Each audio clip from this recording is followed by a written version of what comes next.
Let's consider some other kinds of search now. So far, we have been indexing objects such as documents by the features they contain, which are words, or in the case of records in a database, they are the contents of different columns. Our assumption has been that when we search for a document or a record, our query is a bag of words. In other words, features are what we search with. But suppose our query is itself an object. For example, an image, such as in Google Goggles or Google Image Search, or a biometric, such as a fingerprint and iris scan in the example of the Unique Identification Project of the Government of India. For those of you not familiar with this ambitious and equally controversial project, it aims to equip every resident of India with a unique biometric ID. We'll return to this in a minute. But coming back to the question of searching for an object, is an inverted index of features, whether they are words or image features or other features in the case of fingerprints and irises, the best way to search for objects?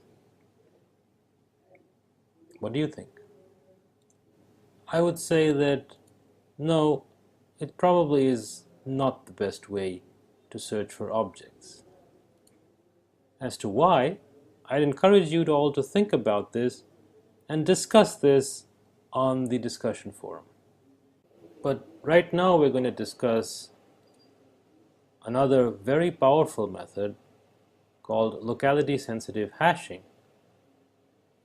invented by Indik and Motwani in the late 90s and described in fair detail in the Alban Rajaraman book, which is a reference for the course. This technique is particularly important in all kinds of big data applications because it somehow manages to compare, at least approximately, n pairs of objects in linear, that is, order n time. There are n squared pairs, but it manages to tell us which pairs are actually close together without actually comparing all pairs. Sounds like magic? Let's see how. The basic idea of locality-sensitive hashing, LSH as we shall refer to it going forward, is the following. It's hashing, so an object is obviously hashed to something called hx in a manner so as that if x and y are two objects, and if x is close to y, then the two hash functions are equal with high probability. In this respect, it's similar to normal hashing, where if x is equal to y, then x and y are hashed with high probability to the same value. But this deals with distances and closeness and not just equality. That's what makes it interesting.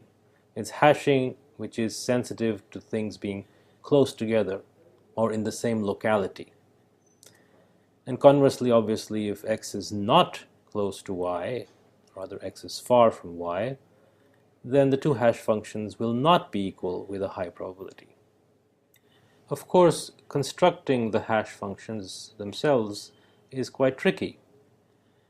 And here we have to do interesting things like take random functions from a locally sensitive family and combine them in particular ways.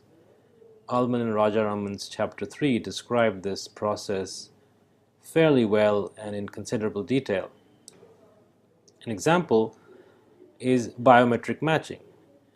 In the case of the UID project, for example, more than 1 billion people are going to get biometric IDs. Of these, more than 200 million have already been enrolled. At the same time, let me make the following disclaimer that what the UID actually uses internally is proprietary and I'm not intending to suggest that they use locality sensitive hashing. This is merely a motivating example.